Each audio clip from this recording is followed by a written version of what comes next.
नमस्कार, आप देख रहे हैं एशिया न्यूज नेटवर्क और मैं हूं आपके साथ ज्योतिका। आइए रुक करते हैं खबर की ओर। महाराष्ट्र की सियासत में आज बड़ा दिन है, जहां 29 नगर निगमों के चुनाव नतीजे राज्य की राजनीति की दिशा तय करते साफ नजर आ रहे हैं। सुबह 10 बजे से शुरू हुई मतगणना में बीजेपी गठबंधन ने शुरुआती रुझानों से ही बढ़त बना ली है और शाम होते होते यह बढ़त और मजबूत होती चली गई। पुणे, नागपुर, नासिक, ठाणे, नवी मुंबई, पिंपरी चिंचवड़ और उल्हासनगर जैसे बड़े शहरों में बीजेपी गठबंधन का दबदबा साफ दिखाई दे रहा है। सबसे ज्यादा निगाहें बृहन मुंबई महानगर पालिका पर टिकी रही, जहां भी भगवा गठबंधन आगे चल रहा है। 15 जनवरी को हुए मतदान के बाद आज 893 वार्डों में 2869 सीटों के नतीजे सामने आ रहे हैं, जिनमें बीजेपी गठबंधन लगातार मजबूत स्थिति में बना हुआ है। यह चुनाव इसलिए भी बेहद अहम माना जा रहा है क्योंकि राज्य के सियासी समीकरण पूरी तरह बदल चुके हैं और लंबे समय बाद उद्धव ठाकरे व राज ठाकरे एक साथ चुनावी मैदान में उतरे थे, लेकिन इसके बावजूद जनता ने ठाकरे ब्रदर्स की जोड़ी को वह समर्थन नहीं दिया जिसकी उम्मीद की जा रही थी। राजनीतिक गलियारों में इन रुझानों को बीजेपी के पक्ष में बड़ा जनादेश माना जा रहा है।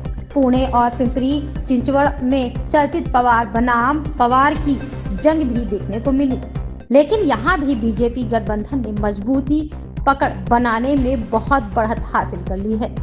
चुनाव आयोग के अनुसार शाम 4:30 बजे तक बीजेपी 56 सीटों पर आगे चल रही।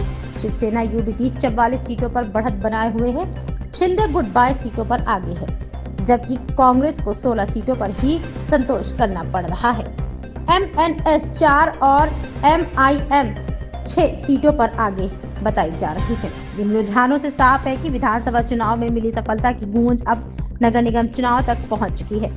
BMC में शानदार प्रदर्शन के बाद डिप्टी सीएम एकनाथ शिंदे ने जनता का आभार बताते हुए कहा कि लोगों ने विकास के नाम पर समर्थन दिया। उन्होंने मुंबई वासियों को बधाई देते हुए शहर को इंटरनेशनल सिटी बनाने का संकल्प दोहराया और पीएम मोदी के नेतृत्व में मुंबई व महाराष्ट्र को नई ऊंचाइयों पर ले जाने की बात कही।